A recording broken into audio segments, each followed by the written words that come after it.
Professeur Ricoeur, quelle est la physionomie du monde dans lequel naît Descartes au niveau de la religion, de la politique et des sciences?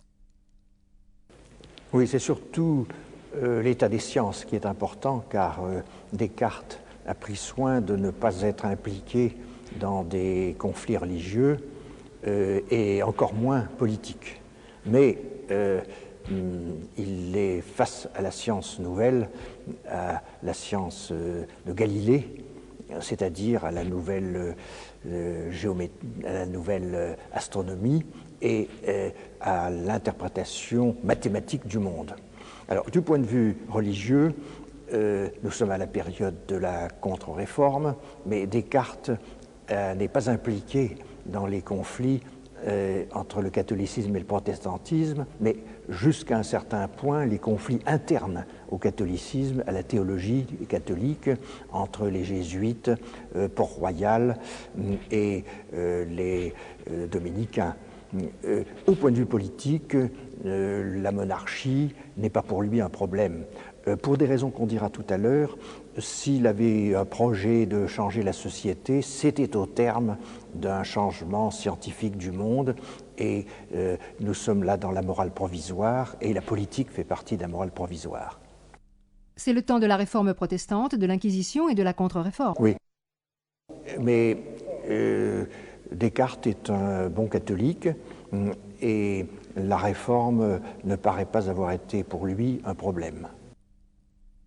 Mais pourquoi Descartes a-t-il critiqué la formation jésuite qu'il avait reçue? Il l'a critiqué non pas sur le plan religieux, théologique, mais sur le plan philosophique, car l'enseignement traditionnel était une confusion, à ses yeux, entre une philosophie morte, qui était la philosophie scolastique, l'interprétation donc par saint Thomas et surtout par les successeurs de saint Thomas comme le jésuite Suarez de la philosophie d'Aristote. Alors Aristote était le philosophe et en somme Descartes va être l'anti-Aristote. Hegel disait qu'avec Descartes naît la pensée moderne. Pourquoi? Parce que la subjectivité devient la valeur nouvelle de la pensée.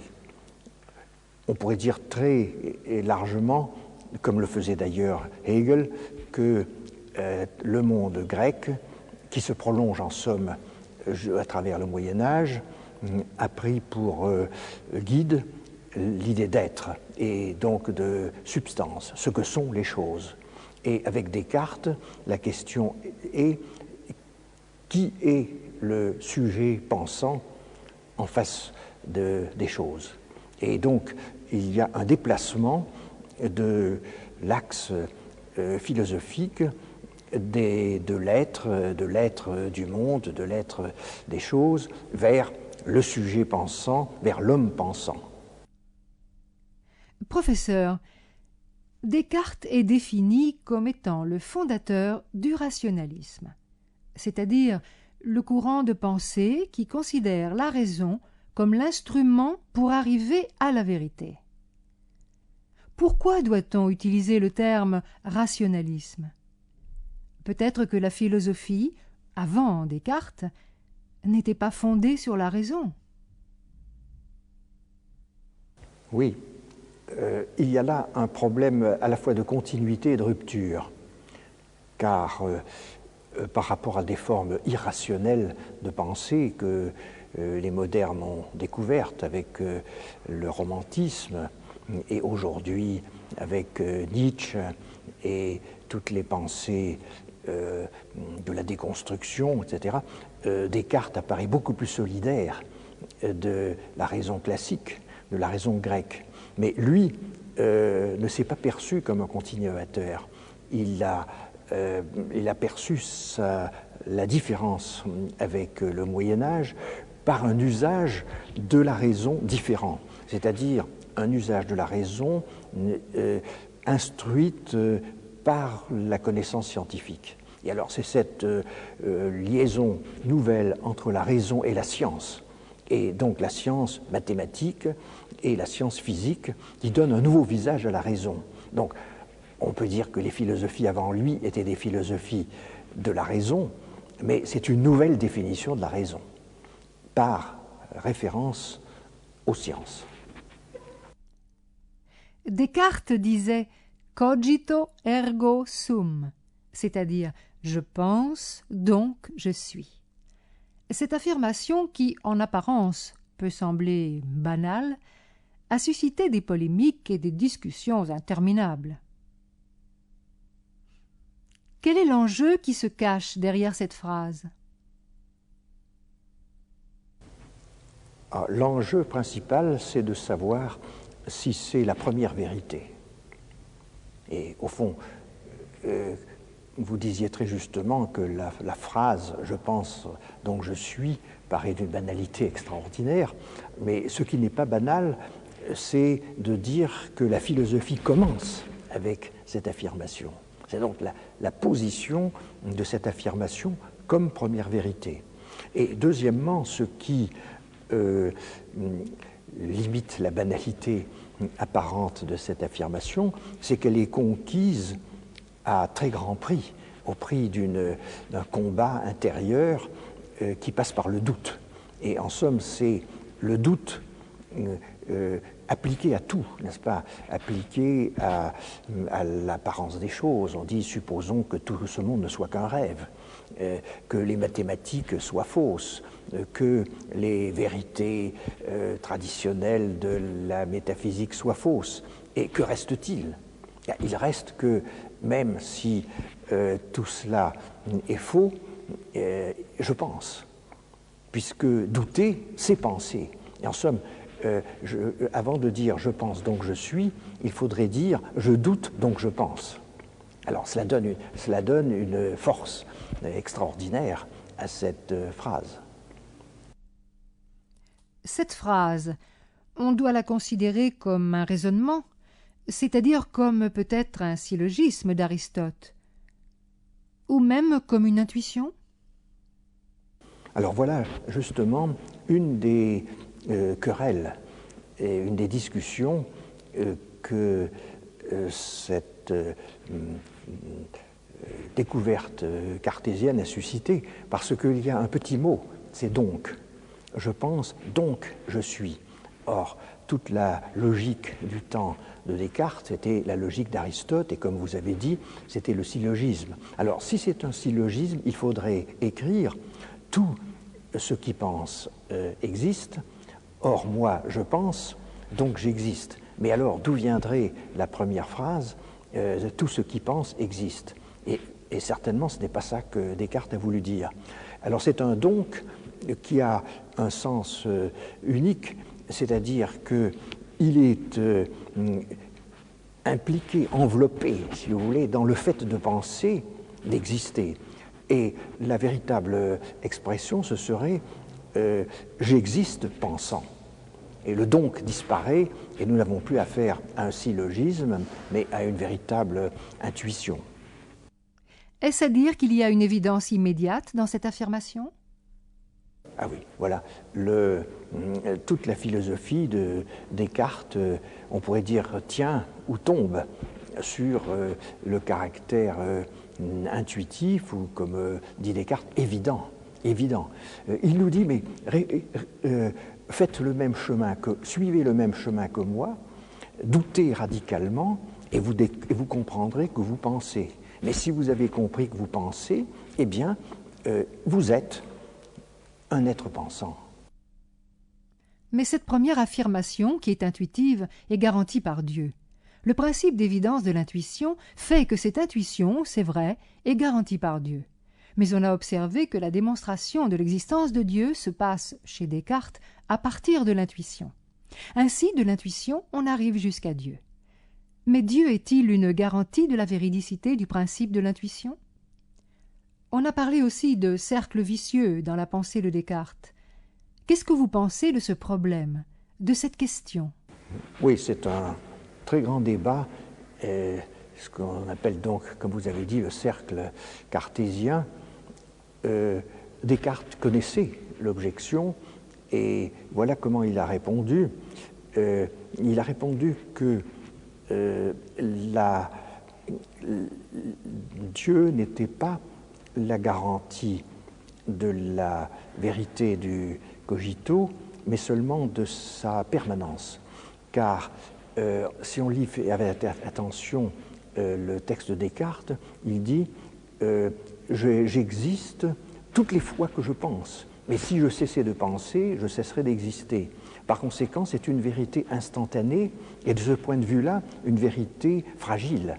Et alors, c'est en somme la fragilité du cogito qui est comme compensée ou garantie, en somme, par Dieu. Mais Dieu apparaît comme un garant de vérité, mais il faut qu'il y ait d'abord eu la première vérité pour qu'on puisse remonter de là à Dieu et redescendre à l'homme. Alors, ce qu'on pourrait peut-être dire pour éviter le cercle vicieux, c'est que le cogito n'est pas le même au commencement et à la fin. Au commencement, c'est une sorte de force de pensée face au doute, mais à la fin, c'est la fragilité, au contraire de la pensée, qui n'existe qu'instantanément et qui pourrait disparaître, et qui est sauvée de cette espèce de fragilité. En somme, il y a un cogito fort gagné contre le doute, et puis un cogito fort et qui est renforcé par Dieu. Alors, c'est un cercle, peut-être, mais peut-être que toutes les philosophies sont un cercle qui consiste à transformer une première évidence en lui donnant une force par l'argumentation qui dérive de cette première évidence. Une réponse, en somme, additionnelle serait de dire que peut-être que toutes les philosophies ont un caractère circulaire. Professeur Paul Ricoeur, mais croyez-vous qu'il y ait eu quelques conditionnements de caractère historique sur cette contradiction en Descartes entre les hommes, entre Dieu et la raison. Je veux dire, nous savons que la Sorbonne a été fermée en 1625, qu'il y a eu un interdit contre les idées nouvelles. Et Descartes aimait à dire qu'il procédait avec le masque. Selon vous, il y a eu conditionnement ou non? Moi, je crois qu'il faut faire confiance à l'honnêteté intellectuelle d'un philosophe et ne pas entrer dans les problèmes de sa propre subjectivité. Il faut prendre au mot et à la lettre le texte philosophique. Je crois que c'est une règle générale de ne pas soupçonner. Alors, sur un point précis, on peut donner un sens à ce mot « j'avance masqué ». Il a eu certainement le projet que sa philosophie pourrait être enseignée dans les écoles des jésuites et qu'il pourrait en somme prendre la place des enseignements officiels. D'où alors certaines précautions, certaines ruses dans la présentation de ces idées. Mais je ne crois pas que cela touche au cœur du problème que nous venons de soulever, le rapport entre le cogito, les preuves de l'existence de Dieu, et puis la garantie qu'il trouve pour le cogito dans la véracité divine. Je crois que ce cercle est un cercle bien portant, et non pas un cercle vicieux, et qu'il est le cœur de la pensée cartésienne. Nous avons parlé du point de départ de Descartes, qui est le doute.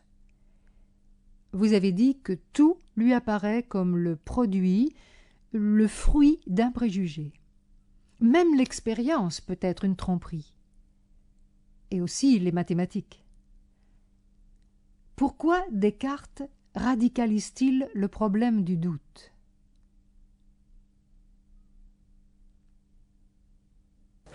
Oui, je crois que il faut prendre au sérieux deux expressions qu'il donne pour caractériser son doute. Il dit d'abord que c'est un doute méthodique.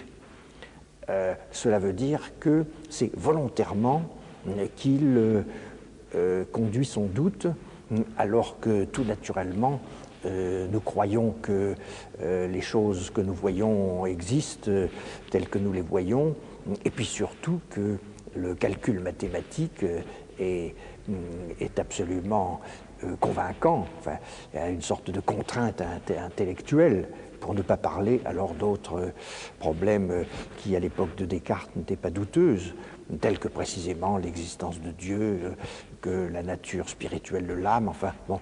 Et alors, le doute est méthodique en ce sens qu'il est volontaire, c'est ce qui les distingue du doute d'un sceptique, qui est plutôt un doute subi, n'est-ce pas? C'est un doute. Et deuxièmement, il l'appelle hyperbolique, voulant dire que c'est il se force et par une sorte d'excès. Et par exemple, pour exprimer cet excès, il a imaginé que nous étions trompés par une sorte de Dieu méchant qu'il appelle le malin génie. Alors c'est ce qu'on pourrait appeler une expérience de pensée. Il fait une expérience de pensée qui n'est pas du tout naturelle, et c'est même contre nature. Et c'est en ce sens qu'il est à la fois méthodique et hyperbolique. C'est Descartes, le philosophe, qui a énoncé les 4 célèbres règles de la méthode pour la connaissance de la nature, du monde, c'est-à-dire l'évidence, l'analyse, la synthèse et la vérification de ce processus.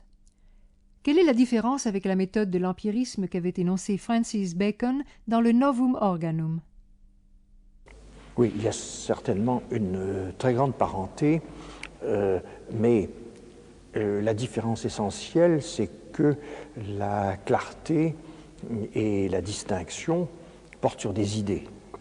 Alors, c'est la notion d'idée qui est d'ailleurs le point critique le plus difficile de la pensée de Descartes, car il n'a pas soumis à un doute profond, le fait que nous pensons, mais nous pensons des idées, que dans la pensée, il y a des idées.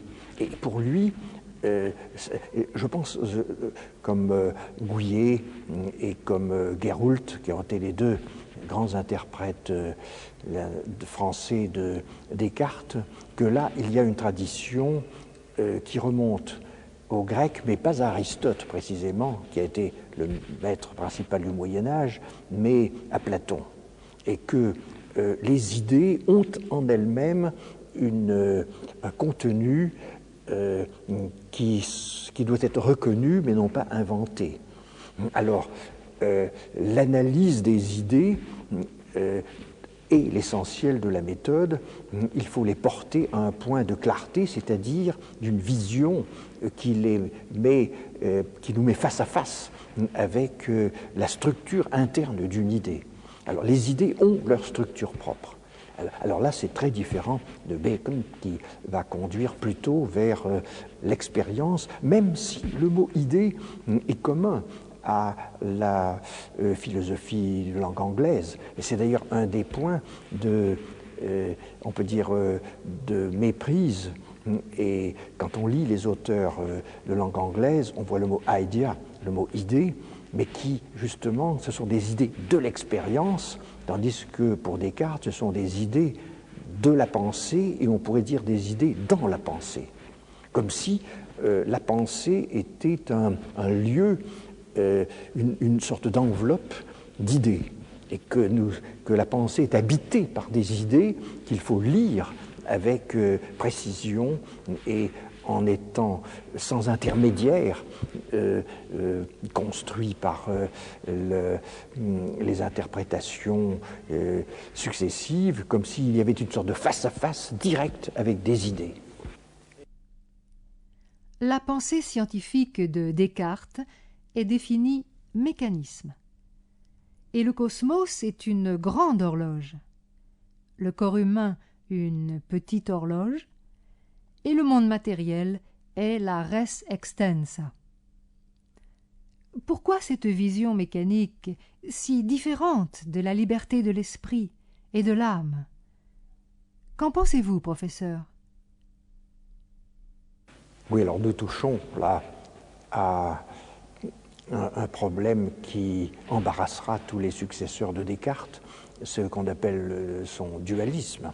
C'est-à-dire que d'une part, le monde matériel se réduit rigoureusement, strictement à ce qui est mesurable, et cela expulse, élimine ce que nous appelons les qualités sensibles, mais même un aspect que Leibniz, au contraire, réintroduira comme l'idée d'énergie, de masse, de dynamisme. D'où c'est un mécanisme très rigoureux et en ce sens plus étroit que ne sera le dynamisme avec l'idée de force, l'idée de puissance que Leibniz réintroduira. Alors c'est effectivement, comme vous l'avez dit, une grande machine.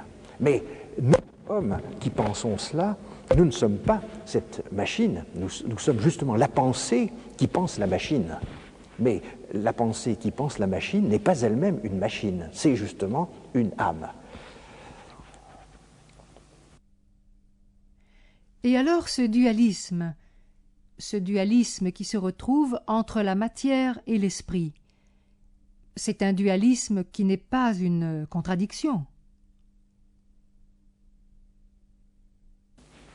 Non, ce n'est pas une contradiction, mais je voudrais ici dire une chose que on ne souligne pas assez, parce que quand on lit Descartes, on s'arrête justement au dualisme. Mais pour lui, la suite des 6 méditations qui constituent son œuvre principale, les méditations sur les premières vérités, se termine par une victoire sur le dualisme, puisque ce que nous appelons un homme, c'est l'union d'une âme et d'un corps.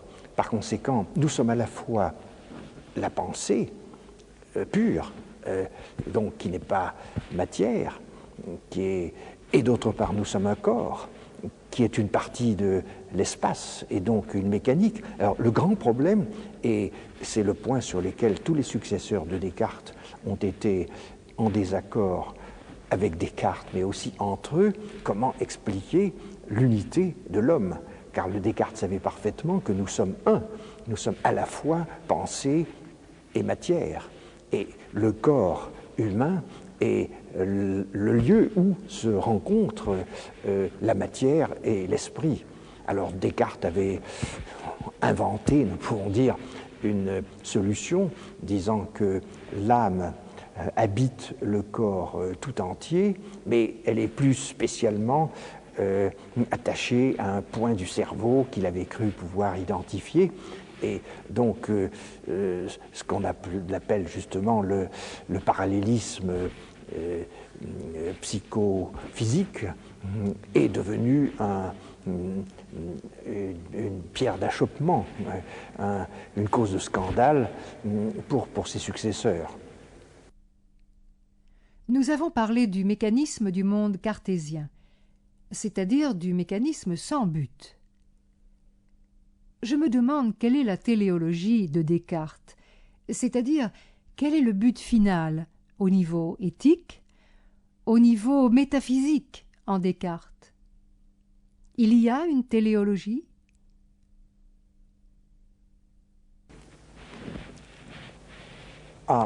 Certainement, la maîtrise de la nature, si on la connaît bien. De ce point de vue-là, Descartes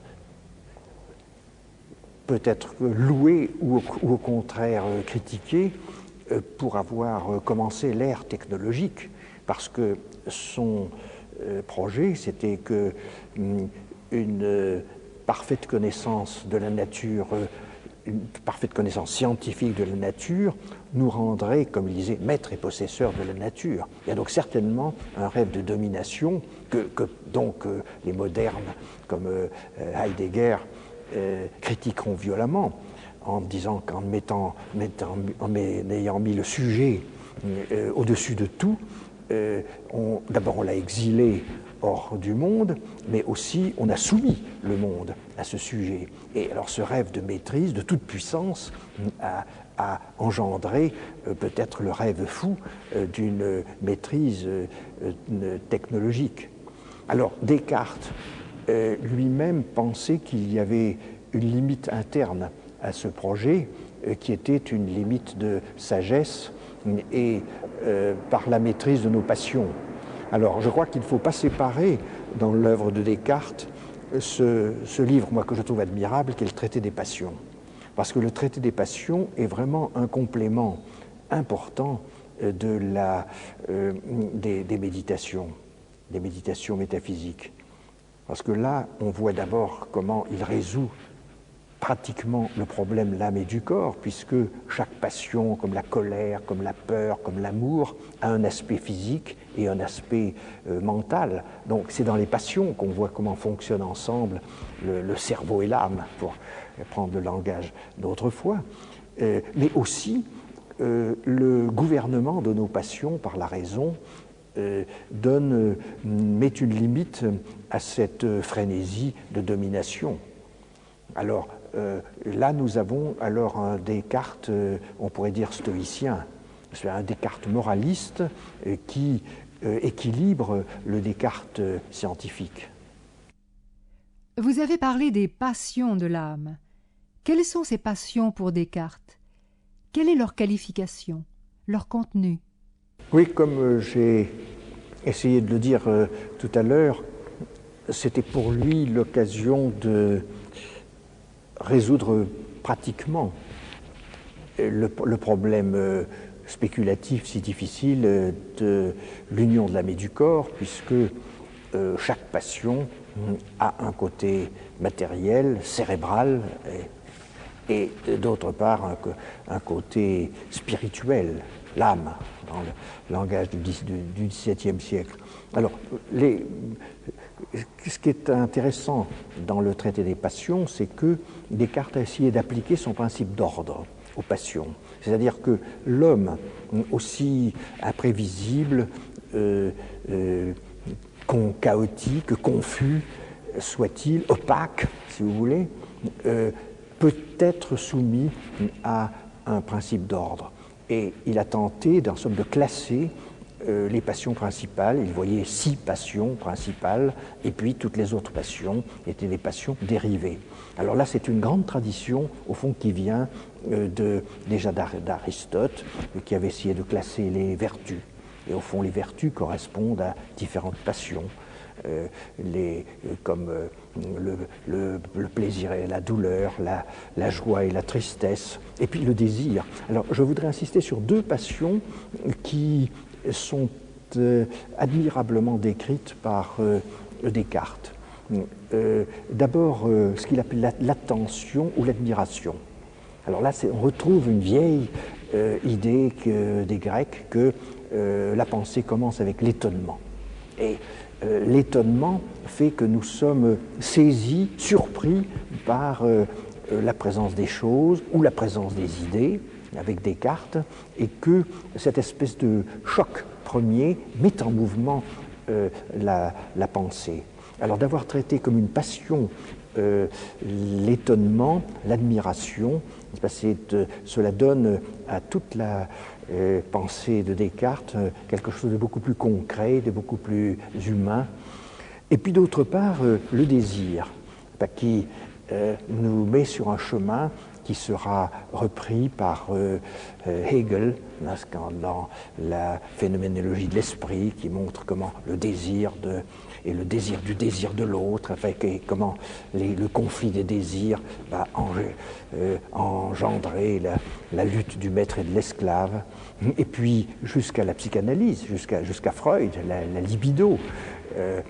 Donc c'est par là que le mécanisme du monde est corrigé par une sorte de dynamisme de l'âme. Et c'est là où nous voyons que le Descartes moraliste, au sens large du mot moraliste, c'est-à-dire qui s'intéresse aux mœurs des hommes, équilibre le Descartes mécaniste lorsqu'il s'occupe du monde et de la structure de l'univers. Peut-on dire qu'il fait, dans un certain sens, le même travail que Freud, c'est-à-dire qu'il fait un travail d'interprétation des passions, de réduction des passions par la raison, comme Freud l'a fait à l'inconscient? Descartes est un homme du XVIIe siècle en ce sens que l'idée d'inconscient, n'est-ce pas, lui est absolument étrangère. Il pense que par la réflexion, on peut porter à la lumière et au langage le jeu compliqué des passions, mais qu'il n'y a rien de profondément ténébreux. Je pense que cela tient d'ailleurs à son point de départ lui-même, qui est la certitude du cogito. La certitude du je pense et implique une transparence. Une transparence, et c'est le point où les modernes, depuis Nietzsche, Marx, Freud, essayent de porter, on peut dire, le doute là où Descartes voyait la certitude. Descartes doutait des choses, doutait des pensées, mais il ne doutait pas de sa pensée. Et donc, le traité des passions va refléter cette confiance dans la conscience de soi, et qu'on peut déployer la conscience de soi sans faire l'hypothèse d'un inconscient. En ce sens, c'est un traité de la conscience et non pas un traité de l'inconscient. Là, il ne faut pas attendre de Descartes ce que les modernes seuls auront découvert, c'est-à-dire une sorte de soupçon à l'égard du cogito lui-même. Et à propos de la morale, quand Descartes a posé la question de douter de tout, il a dit que, puisque l'homme doit agir, parce que les nécessités de la vie le portent à agir, il suggérait une morale provisoire, c'est-à-dire la morale traditionnelle. Mais nous ne connaissons pas une morale définitive chez Descartes. N'est-il pas vrai? Certainement que son projet lointain était de reconstruire la totalité des certitudes comportant donc non seulement la maîtrise de la nature, mais la conduite de la vie. Mais pour lui, le détour était immense. Et c'était probablement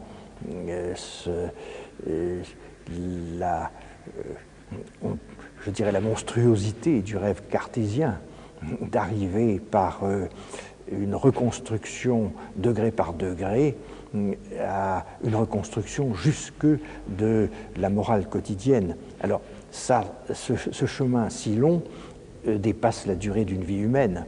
Et comme vous l'avez dit, il faut agir dans l'instant.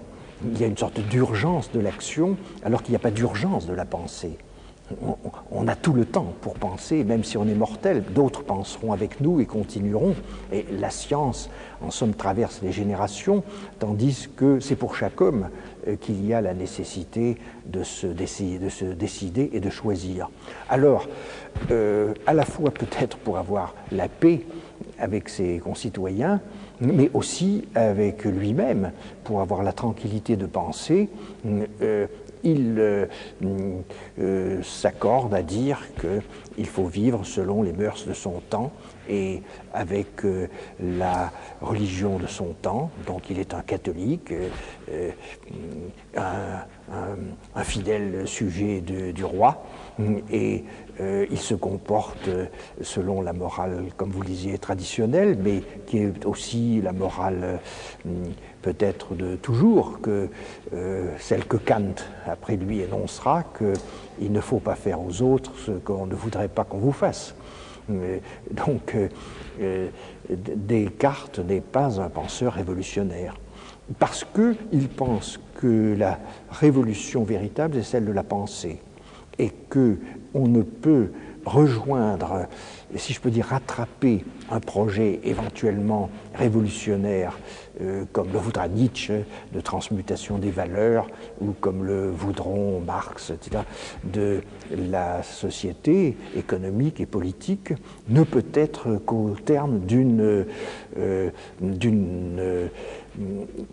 culture personnelle et collective régie par une transformation de la pensée. Donc, en ce sens, on pourrait dire qu'il est beaucoup plus... il annonce, encore une fois, le projet des Lumières, à savoir que c'est par l'éducation du genre humain que l'homme peut être changé, mais non pas par un projet immédiat de révolution. Il faut dire qu'il est dans un temps où on est lassé de la guerre civile, n'est-ce pas? Nous sommes, la France a traversé les guerres de religion et donc a une expérience de la guerre civile. Et de ce point de vue, Descartes marque le caractère raisonnable de la pause de la paix sociale. Il faut déplacer le conflit qui n'est plus sur les institutions ou sur la religion, mais sur la pensée et la vérité dans son rapport avec la science. Et il pense qu'il faut ajourner un projet de réforme ou de révolution morale et politique. Et on peut dire alors, puisqu'il disait que la morale provisoire devait être le respect des traditions, le respect de la loi, on peut dire qu'il était un conformiste. Oui, sûrement un réformiste, mais il ne faut quand même pas oublier, encore une fois, le traité des passions, qui est beaucoup plus qu'une morale provisoire, puisque la compréhension des passions pour lui, donne une clé pour la compréhension de soi-même et par conséquent la conduite de la vie. Alors nous avons ici un autre document, un autre témoignage, c'est sa correspondance et en particulier ses lettres avec la princesse Élisabeth et avec Christine de Suède. Et où nous voyons là des conseils du gouvernement de soi, de ce que Michel Foucault a appelé le souci de soi, selon le titre admirable de son avant-dernier livre. Et alors nous avons là le Descartes montrant que la morale provisoire, après tout, c'est peut-être la morale. Est-ce qu'il y a une autre morale que la morale provisoire? Peut-être que toute morale est une morale provisoire. Si bien que l'échec de Descartes de n'avoir pas fait la morale définitive, si ça n'a jamais un sens, est en même temps la vérité de sa vie et peut-être de la nôtre. Vous avez parlé de Christine de Suède. Comment expliquez-vous que Descartes, à 50 ans, va mourir à Stockholm pour faire des conversations de philosophie avec la reine Christine de Suède, dans une situation qui était très dangereuse pour lui? Est-ce qu'il avait le même songe que Platon qui allait à Syracuse parler avec Dionigi? Est-ce qu'il espérait que les souverains d'Europe pourraient se convertir à la philosophie rationaliste cartésienne? Pourquoi est-il allé à Stockholm?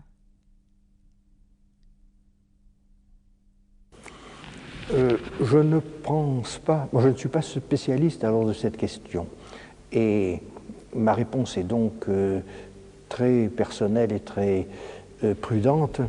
Je crois que le rapport personnel est ici plus important que le rapport avec un souverain en fonction.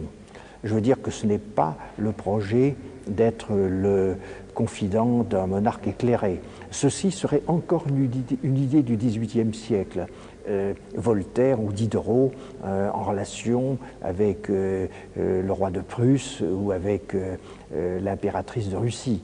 Là, ce n'est certainement pas cette image-là qu'il faut projeter sur le rapport avec Descartes. Alors vous me direz, mais comment se fait-il que ce soit une reine et que ce soit la princesse Élisabeth? Mais d'abord parce que Descartes est en relation avec d'autres que des savants, et qu'en dehors des savants, ce sont des nobles, ce sont des gens qui ont des fonctions politiques et précisément qui ont un rapport avec les passions. Alors je crois que c'est le problème du souverain, mais en tant qu'il a un problème spécifique de rapport avec des passions par l'exercice même du pouvoir. Et c'est beaucoup plutôt pour la sagesse propre du souverain que pour le gouvernement d'un royaume. Car il n'y a rien dans les lettres qui concerne le gouvernement du royaume, mais seulement, si je peux dire, les humeurs du prince et pour employer une expression plus moderne, sa difficulté à vivre. Car être un prince, c'est plus difficile que d'être un homme ordinaire. Aussi n'a-t-il jamais espéré traduire dans une pratique politique ses idées, sa philosophie rationaliste? Non, il n'y a pas de problème politique spécifique.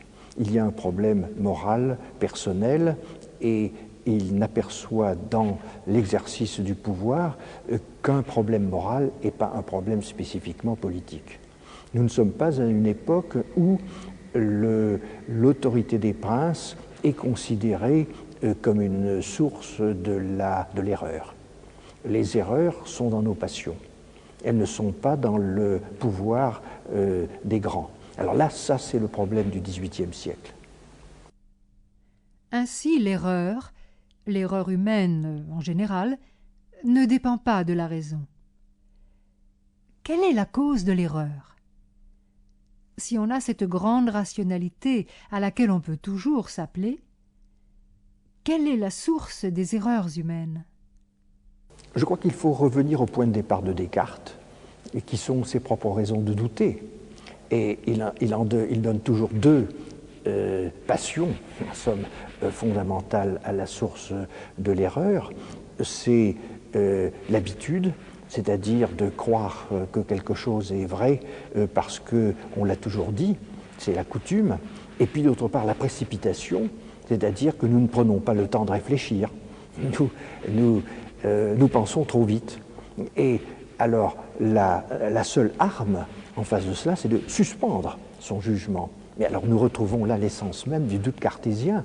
Mais le doute cartésien, en ce sens, est un modèle pour chacun, à savoir de retenir son jugement. Nous disions tout à l'heure que la morale provisoire posait un problème inverse qui était l'urgence. Il faut bien se décider, mais la pensée précisément est sans urgence. On va toujours trop vite à penser. Et en même temps, on fait trop crédit à ce qui a été dit avant nous. Alors, ce qu'il appelle prévention, c'est-à-dire que nous avons des idées toutes faites avant de concevoir face à face avec la clarté et la distinction des idées, c'est la prévention. Et la précipitation, donc c'est se jeter, on peut dire la tête la première. Précipitation, ça veut dire ça, on se jette la tête la première. Alors, Descartes ne nous propose pas une critique du pouvoir des autres, des grands, mais de notre propre faiblesse devant nos propres passions. En ce sens, c'est un moraliste, ce n'est pas un politique. On pourrait dire que c'est une morale de la pensée. Est-ce à dire que pour Descartes, il était plus important de changer soi-même sa propre manière de penser plutôt que le monde extérieur? Ou bien, avant, on doit changer soi-même et après, on peut changer le monde? Se changer soi-même avant de changer le monde, mais parce que le principe d'autorité qui sera au cœur de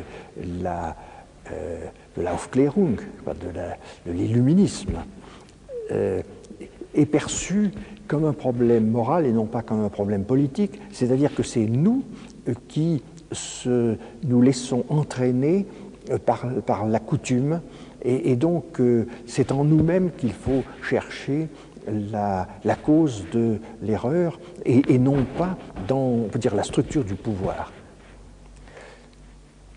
Mais j'aimerais quand même dire que de ce point de vue-là, la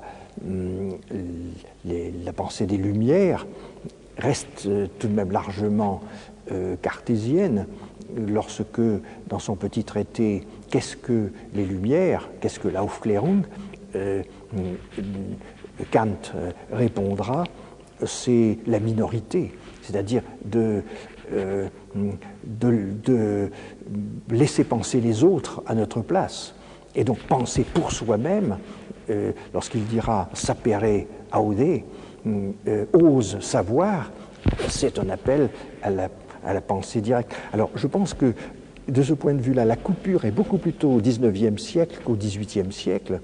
C'est la pensée révolutionnaire des socialistes, de Marx, etc., reportera sur la structure soit de l'argent, de la propriété ou de l'exercice du pouvoir lié à l'argent, la source des malfaçons du langage et de la conduite des choses humaines, tandis que Descartes reste foncièrement un moraliste, comme le seront à bien des égards les hommes des Lumières, qui attendront beaucoup plus d'un projet d'éducation que de l'action politique. C'est en somme par la contrainte des événements, la chute des monarchies et l'échec de la monarchie éclairée, au fond.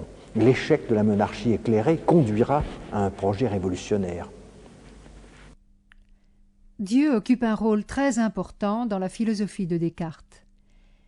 Il devient le moyen à travers lequel on arrive à la certitude, et on peut concevoir la perfection. Mais dans la physique, il affirme « La présence de Dieu se limite à donner une chiquenaude au monde, pour le mettre en mouvement.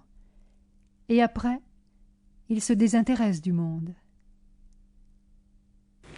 Oui, cela c'est l'interprétation voltairienne de Descartes, mais qui ne peut pas être la sienne pour deux raisons. D'abord parce qu'il a toujours pensé que la création n'était pas un événement au début, mais un événement permanent. Il y a une déclaration extrêmement précise de Descartes sur ce qu'il appelle la création continuée. Et cela est lié à sa conception du temps. Car le temps, pour lui, n'est pas continu, il est fait d'une série d'instants. Et par conséquent, d'une certaine façon, le monde naît et meurt à chaque instant. Donc, il doit être, comme on disait au XVIIe siècle, entretenu, et donc par la création continuée. Deuxième raison, et qui touche à la pensée, nous l'avons dit tout à l'heure, tout à fait au début, la certitude que je pense, c'est une certitude instantanée. Et c'est même là que nous avons la source de sa conception du temps, que c'est dans l'instant que je pense. Mais la continuation de ma propre existence doit être assurée précisément par la création continuée. Alors, il y a donc une sorte de double création continuée du monde matériel et de moi-même. Et probablement que l'explication du premier est dans le second. Si Descartes a conçu la création comme un acte continué, c'est parce que sa propre existence est une existence qui a besoin d'être continuée parce qu'en elle-même, elle n'a pas la force de continuer. J'ai la force dans l'instant, mais je ne l'ai pas sur la durée. L'héritage de Descartes est présent dans la philosophie contemporaine, même dans les sciences naturelles. Jacques Monod, le biologiste français, disait que l'invariance du gène démontrait la vérité du mécanisme cartésien dans la nature. L'existentialisme de Sartre, la phénoménologie de Husserl en quelque manière, ont accepté l'héritage du cogito. Quelle est l'importance de Descartes dans la philosophie contemporaine ? Vous l'avez suggéré vous-même en disant qu'il y a deux héritages. Il y a l'héritage du mécanisme, alors qui est un héritage fort contre les tendances romantiques de chercher des forces cachées,